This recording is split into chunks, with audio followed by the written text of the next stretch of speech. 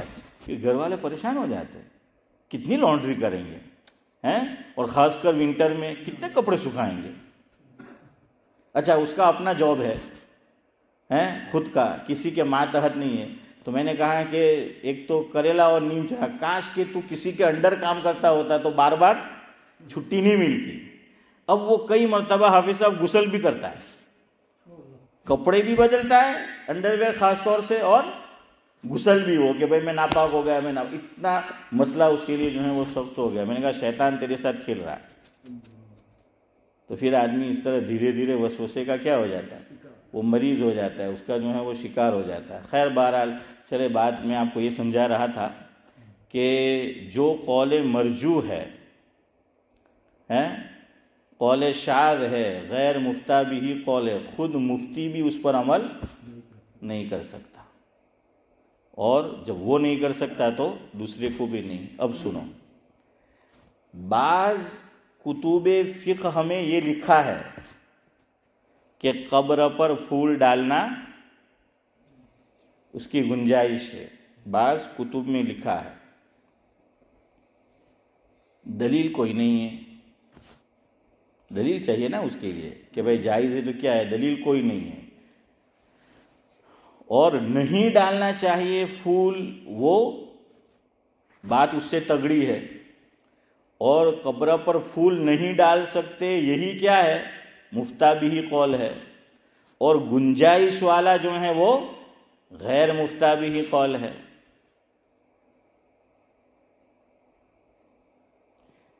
تو میں نے کہا کہ پھر تو جو لوگ ایسے ہو کہ غیر مفتہ بھی قول پر عمل کرنے کے بہانے ڈھونڈتے رہے، تو پھر فاروق بھائی آپ کی نظر ہے، وہ غالب نے کہا ہے، مرزا اسد اللہ غالب نے، میں نے کہا کہ پھر تو یار ایسا ہی ہونا چاہیے. مرزا غالب کہتے ہیں، نہ تھی ہماری قسمت کہ وصال یار ہوتا، نہ تھی ہماری قسمت کہ وصال یار ہوتا، اگر اور جیتے رہتے تو یہی انتظار ہوتا. یعنی محبوب سے ملنا نہیں ہوتا. نہ تھی ہماری قسمت کہ وصال یار ہوتا اگر اور جیتے رہتے تو یہی انتظار ہوتا. آگے یہ سننا ہے. ہوئے مر کے ہم رسوا، ہوئے مر کے ہم رسوا، ہوئے کیوں نہ غرق دریا، ہوئے مر کے ہم رسوا، ہوئے کیوں نہ غرق دریا، نہ کبھی جنازہ اٹھتا نہ کہیں مزار ہوتا. کیا کہا ہے کہ بھائی پانی میں مر جاتے، سمندر میں موت آ جاتی تو نہ جنازہ اٹھتا اور نہ مقبرہ بنتا اور نہ پھول ڈالنے کی نوبت جو ہے وہ آتی. اسی کو مبارک عظیم آبادی نے کہا ہے، آنے والی کس سے ٹالی جائے گی، آنے والی کس سے ٹالی جائے گی، جان ٹھہری جانے والی جائے گی، پھول کیا ڈالو گے تم تربت پہ میری، پھول کیا ڈالو گے تم تربت پہ میری، خاک بھی تو تم سے نہ ڈالی جائے گی.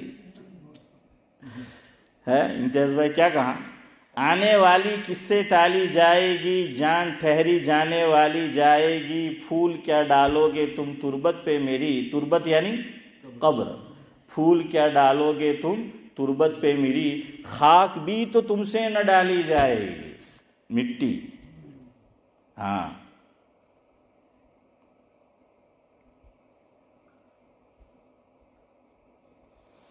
بہرحال تو یہ پھول ڈالنا یہ کسی روایت میں نہیں، اور یہ فقہ کے اندر لکھ دیا ہے. ایک اصول یاد رکھو، حضرت مولانا مفتی سید احمد صاحب پالنپوری نور اللہ مرقدہ، آپ سب حضرت کی شخصیت سے واقف ہے تو نورانی بھائی حضرت سے میں نے خود سنا یہ کمرے کے اندر روم میں کہ فقہ کے اندر فقہی کتب میں کوئی بات لکھی ہو لیکن حدیث اس کے خلاف ہو. سمجھنا بات کو، ایک چیز فقہی کتب میں لکھی ہوئی ہے لیکن حدیث اس کے خلاف ہے تو یہ فقہی حوالہ جو ہیں، عبارت جو ہیں، اس پہ عمل نہیں کیا جائے گا. عمل کس پہ کیا جائے گا؟ ارے بولو، حدیث کے اوپر جو ہے وہ عمل کیا جائے گا. ہاں حدیث کے اوپر یہ عمل کیا جائے گا. اب سنو، یہ حضرات جو دلیل دیتے ہیں ان کی دلیل صحیح نہیں ہے. پھر میں گفتگو ختم کرتا ہوں. ایک روایت ہے وہ پیش کرتا ہوں.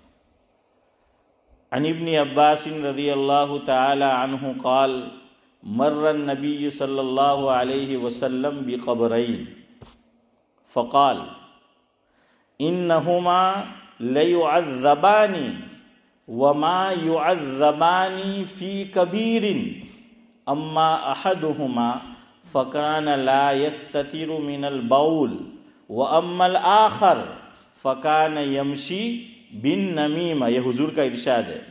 ثم اخذ جریدة رطبة فشقها نصفين فغرز في كل قبر واحدة.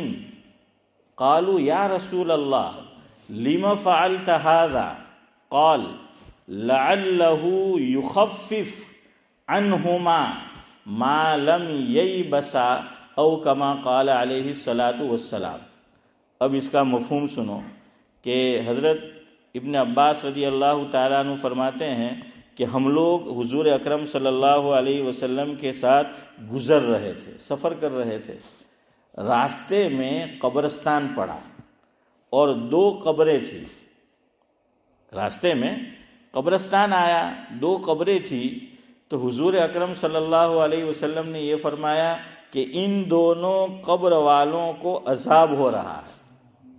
یہ فرمایا، حضور فرما رہے ہیں کہ یہ دونوں قبر والوں کو عذاب ہو رہا ہے. اور پھر آگے یہ فرمایا انہما لیعذبان وما يعذبان فی کبیر، کہ دونوں کو جو عذاب دیا جا رہا ہے کوئی بڑے گناہ کی وجہ سے نہیں دیا جا رہا، کوئی بہت بڑے گناہ کی وجہ سے نہیں دیا جا رہا. کون سے گناہ کی وجہ سے؟ فرمایا ان میں سے ایک قبر والا پیشاب کے چھینٹوں سے بچتا نہیں تھا. کیا کرتا تھا؟ پیشاب کے چھینٹوں سے بچتا نہیں تھا. یاد رکھیے فارغ ہونے کے بعد خاص طور سے بڑی عمر ہو جائے 50 سال کے اوپر 60 سال کے اوپر پھر آدمی کبھی قطرے کا مریض ہو جاتا ہے یا کبھی قطرہ نکلتا ہے تو بہت جلدی مت کرو ٹوائلٹ میں جاؤ. تو ویسے سب کو کرنا چاہیے انڈر 40 ہو 50 ہو, لیکن بڑی عمر میں یہ عام طور سے ہوتا ہے کہ پیشاب آدمی کر لیتا ہے پھر کچھ قطرے وہ نکلتے ہیں. اس لیے کیا کرو, وہ جو شرم گاہ ہے کتابوں میں فقہا نے لکھا ہے اس کو ذرا کیا کرو, میں لفظ نہیں بولوں گا مناسب معلوم نہیں ہوتا, آپ دیکھو سمجھ رہے نا آپ, اس کو ذرا ہاں تاکہ جو قطرہ باقی ہے وہ کیا ہو جائے, نکل جائے. یا پھر ادھر دیکھو یہ لکھا ہے کہ یوں کرو, دونوں انگوٹھے فارغ ہونے کے بعد ذرا زور سے اس پہ آپ زور دیں گے تو زور کہاں پڑے گا, وہاں جو ہے پڑے گا. تیسرا کام یا پھر یہ کرو, اور بعض لوگ کرتے بھی ہے دیکھنا, وہ علامت ہوتی ہے کہ یہ فارغ ہو گیا ہے. ہاں کیا ہے سنا ہوگا نا کہ کھنکھارنا ہے. کیا کرنا ہے, کھنکھارنا ہے. تو اس کی وجہ سے بھی وہ جو قطرہ ہوتا ہے وہ ہاں. یہ سب کام آپ کو نہیں کرنے تو آسان کام بتاتا ہوں. ٹیشو کا استعمال کرو. کیا کرو, ٹیشو. پانی پہلے استعمال کر لو, پانی سے شرمگاہ کو صاف کر لو اور اس کے بعد ٹیشو سے مزید جو ہے صاف کرو, تاکہ وہ جو قطرہ اگر اندر باقی ہے تو کیا کر لے گا, وہ چوس لے گا. اور اس سے اچھی چیز لیکن بہرحال یہاں نہیں ہوتی یا ہوتی بھی ہے تو لوگ استعمال نہیں کرتے, مٹی کے اندر ڈھیلے میں شبیر چچا یہ خاصیت ہے کہ وہ اس کو کیا کر لیتی, چوس لیتی ہے نا. اتنا بارش ہوتا ہے حسن بھائی, پتھر نہ ہو مٹی ہو, تھوڑی دیر کے بعد بارش نہیں, وہ کیا ہوا, مٹی کے اندر اللہ نے یہ تاثیر رکھی ہے کہ وہ کیا کر لیتا ہے, کیا کر لیتی ہے, جذب جو ہے وہ کر لیتی ہے. تو یہ کام کرو. ہمارے حضرت مولانا ابرار احمد صاحب دہلوی رحمۃ اللہ علیہ صدیق بھائی سناتے تھے کہ مجھے تو ایسا لگتا ہے کہ آج کل مسلمان حضرات جو ہیں, مرد میں دیکھتا ہوں مسجد میں حضرت ہوتے تھے, کلیپٹن میں بات بیان کی تھی مدینہ مسجد میں, کہ ایسے فارغ ہو کر آتے ہیں ایسا لگتا ہے کہ ان کو کوئی قطرے کا مسئلہ ہی نہیں, کہ اتنے جلدی آ گئے, ابھی تو گئے نہیں ٹوائلٹ میں اور فوراً صحیح طرح صفائی کی نہیں کی اور باہر آ گئے. اس لیے یاد رکھو اس سے عذاب قبر ہو رہا تھا تو چھینٹے سے بچو. دوسری بات حضور نے فرمایا کہ دوسری جو قبر والا ہے اس کو کیوں عذاب ہو رہا تھا, وہ لگائی بجھائی کرتا تھا, لگی بجھی اس کو جا کے اس کے خلاف بات کی حنیف بھائی, اور اس کو جا کے جس کو ہماری زبان میں بولتے ہیں چاڑی چگلی, چگلی کھانا ને આપણે તારો ગામણિયા છેક અમારા ગમીનું હનીફભાઈ ગુજરાતી તે કે બે મોઢાની ચાકરણ, શું કે બે મોઢાની ચાકરણ, તઈ જેને આપણી બુરાઈ કરે ને આપણા પાસે આવીને તેની બુરાઈ જે છે તે કરે.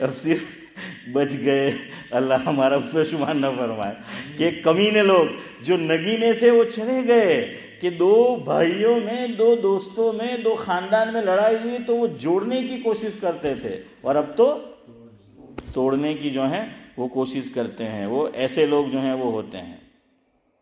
شاعر نے کہا ہے ہر طرف منافقوں کے ڈیرے ہیں, ہر طرف منافقوں کے ڈیرے ہیں, تیرے منہ پہ تیرے ہے, میرے منہ پہ میرے ہیں. تو ویسی جو ہے وہ بات ہے. تو حضور نے فرمایا اس کے لیے عذاب ہو رہا تھا. اب آپ صلی اللہ علیہ وسلم نے کیا کیا کہ ٹہنی لی, اور رقبہ کا لفظ ہے یعنی تر ٹہنی لی, اور دونوں قبروں پر کیا کر دی, گاڑ دی, لگا دی. صحابہ کرام نے پوچھا کہ حضور آپ نے یہ کیوں کیا؟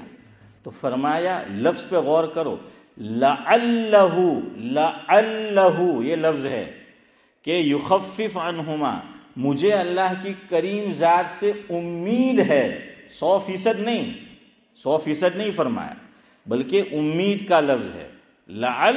لہو، میں اللہ کی ذات سے امید کرتا ہوں کہ جب تک یہ ٹہنی کیا رہے گی، ہری رہے گی، ہری ٹہنی ڈالی تو ان سے عذاب قبر کم ہوگا، تخفیف جو ہے وہ ہو جائے گی۔ یہاں بھی حضور نے گارنٹی نہیں دی۔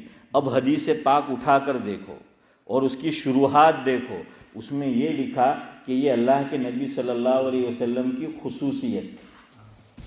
یہ کیا تھی؟ اللہ کے نبی کی خصوصیت تھی، اللہ کے نبی نے دیکھ لیا اور پھر امید ظاہر کی، یہ نہیں کہ ایسا ہی ہوگا بلکہ امید ظاہر کی کہ انشاءاللہ اس کی وجہ سے کیا ہوگا، ان کے عذاب میں تخفیف جو ہے وہ ہو جائے گی۔ لیکن پوری حیات طیبہ میں بعد میں کسی جگہ یہ ثابت نہیں ہے کہ حضور ہر قبر پر کیا کرتے ہو، ٹہنی لگاتے ہو۔ بعد میں صحابہ کرام سے بھی ثابت نہیں ہے، تابعین سے بھی ثابت نہیں ہے، تبع تابعین سے بھی ثابت نہیں ہے۔ جب ٹہنی لگانا یہ جو ہے ہر قبر پر ثابت نہیں ہے تو پھول تو ہے ہی نہیں۔ اور یہ پھول کیوں لگاتے ہیں؟ علماء نے لکھا یہ ہندوانہ رسم ہے۔ یہ کیا ہے؟ ہندوانہ رسم ہے کہ ہندو لوگ کیا کرتے ہیں، وہ پھول وہ جو ہے وہ ڈالتے ہیں، یہ ہندوانہ رسم ہے۔ اس لیے جی کرسچن بھی ڈالتے ہیں، ہاں تو چودھری صاحب کہہ رہے ہیں وہ کرسچن بھی جو ہیں وہ ڈالتے ہیں، تو اس لیے ایک تو ان کے ساتھ مشابہت ہو جاتی ہے اور کہیں جو ہے وہ پھول ڈالنا ثابت نہیں ہے۔ دوسرا 2-4 منٹ اور آپ کی لوں، آپ نے ایک نام سنا ہوگا محمد پالن حقانی، یہ سوراشٹر کے تھے، یہ گوئیے تھے، گوئیے ہے ہنی بھائی جانتے ہو نا؟ ہاں پھر اللہ تعالیٰ نے ایسی راہ دکھائی اور حافظہ دماغ بہت تیز تھا، سب حدیث یہاں آئے، اچھا اچھا ماشاءاللہ، ہاں جی حقانی صاحب، تو وہ سوراشٹر کے تھے اور ہمارے لوگوں نے ہی ماشاءاللہ ان کا بڑا سپورٹ کیا۔ گجرات کا جو احمد آباد اور ہماری طرف کا سورت، یہ علاقہ جو ہے انہوں نے بڑا سپورٹ کیا۔ تو پھر اللہ نے یادداشت اتنی دے دی اور ان کے حالات میں لکھا ہے کہ وہ ایک مجذوب کے پاس جاتے تھے اور ان کی آواز اتنی اچھی نہیں تھی لیکن گانے کا بہت شوق تھا، تو وہ قوالی گاتے رہتے تھے، غزل، اور سناتے تھے، اور ایک مجذوب کی خدمت میں جا کے کرتے تھے کہ میرے لیے دعا کرو میرا گھوڑا سب سے آگے نکل جاوے۔ یہ بس ایک دعا کراتے تھے ہمیشہ ان کے پاس جا کے، مجذوب کے پاس، کہ دعا کرو میرا گھوڑا سب سے آگے نکل جائے۔ اب ان کی نیت کیا تھی کہ میں گاؤں تو سب گویوں سے آگے نکل جاؤں، لیکن اللہ نے اس کا مطلب کچھ اور لیا اور اس کام میں لگا دیا، بڑے مناظر ہوئے اور سب سے آگے نکل گئے۔ کچھ پڑھے لکھے نہیں تھے زیادہ، لیکن قرآن کی آیتیں بھی یاد ہو گئی، ریفرنس کے ساتھ حدیث پاک جو ہے یاد ہو گئی۔ ان کی کتاب ہے ایک جس کا نام ہے شریعت یا جہالت، کتاب کا نام ہے، انہوں نے بہت اچھی بات لکھی ہے، وہ سن لو پھر گفتگو ختم کرتا ہوں۔ فرمایا کہ جو لوگ یہ پھول ڈالتے ہیں تو ان کو چاہیے، مفہوم ہے، کہ شرابی، جواری، گنڈے، لفنگے جو زندگی میں تھے اور مر گئے، انتقال ہو گیا مسلمان، ان کی قبر پر ڈالنی چاہیے۔ یہ تو کم بخت بزرگوں کی قبروں پہ جا کے ڈالتے ہیں۔ سمجھ آ رہا ہے ان کا اصطلاح حسن بھائی، کہ یہ تو بزرگوں کی قبر پر، اور ہمارا تو خیال یہ ہے اور یہی حسن ظن رکھنا چاہیے کہ اللہ تعالیٰ تو نیک لوگوں کے ساتھ اچھا سلوک کرتا ہے، اچھا معاملہ قبر میں کرتا ہے، تو بھائی پھول ڈالنا ہے تو ڈالو۔ اور حضرت فرماتے تھے میں نے تو کسی جواری اور شرابی کی قبر پہ نہیں دیکھا، کیوں؟ یہ سب دھندے ہوتے ہیں مجاور کے، یہ بیٹھ جاتے ہیں اور وہاں جو پھول بیچتے ہیں ان کے ساتھ صدیق بھائی کیا ہوتی ہے، سانٹھ گانٹھ ہوتی ہے، یہ چادر والوں کے ساتھ بھی اور ان کے ساتھ بھی۔ جیسے ہمارے یہاں انڈیا میں خاص طور سے ہیں کہ یہ جو کیمسٹ والے ہوتے ہیں اور ڈاکٹر، اشفاق بھائی برا مت لگانا ہیں، ہاں تو آپ کو نہیں کہہ رہا، تو ان کے آپس میں کیا ہے، کہتے ہیں کہ سانٹھ گانٹھ ہوتی ہے۔ ہوں کو آپ گمے تو فاروق بھائی انگلش آوڑتو ہے پر ڈاکٹر نے یہ بھاشا بیچ جہاں جہاں جے لکھے تھے ایکلا گچوڑیا پاڑے ہیں، تو اب یا تو ڈاکٹر سمجھتا ہے یا پھر وہ کیمسٹ والا، اور ان کی بھی آپس میں کیا ہوتی ہے، سیٹنگ ہوتی ہے، وہ سانٹھ گاڑھ۔ یہاں بھی ایسا ہی معاملہ ہے۔ تو حضرت فرماتے تھے کہ بھائی جاؤ، ڈالنا ہے تو شرابی کی قبر پہ ڈالو، جواری کی قبر پہ ڈالو، اب بزرگوں کی قبر پہ۔ پھر حضرت فرماتے تھے کیا تمہارا گمان یہ ہے، حضور نے تو یہ فرمایا کہ ان کو عذاب ہو رہا ہے، تو اگر آپ اس سے استدلال کرتے ہو، دلیل پکڑتے ہو، اس کا مطلب تو یہ ہوا کہ تم بزرگوں کے تعلق سے یہ گمان رکھتے ہو کہ ان کو اندر عذاب ہو رہا ہے۔ سمجھ آیا نا؟ وزن ہے بات میں وزن ہے۔ تو کہاں کہ آپ تو پھر یہ جو ہے وہ سمجھ رہے ہیں۔ اور دوسری بات، یہ بات مشہور ہے، اگر کوئی اللہ بچائے ہم سب کو اگر اس ماحول میں رہا ہو تو حضرت نے لکھا ہے محمد پالن حقانی نے کہ وہاں مشہور ہے کچھ لوگوں میں کہ 3 جمعرات یا 5 جمعرات ہیں، نورانی بھائی 7 جمعرات ایسا کچھ ہے کہ جاتے رہو اور پھول چڑھاتے رہو تو مرادیں کیا ہوگی؟ پوری ہوگی۔ تو اس لیے وہ جاتے ہیں۔ بہرحال آپ سب کی بھی مراد پوری ہو گئی، مسئلہ آپ کو سمجھنا تھا تو آپ کی مرادیں پوری۔ اب اجازت لیتا ہے آپ سے عبدالسلام لاجپوری۔ سبحان اللہ و بحمدہ، سبحانک اللہم و بحمدک، نشہد ان لا الہ الا انت۔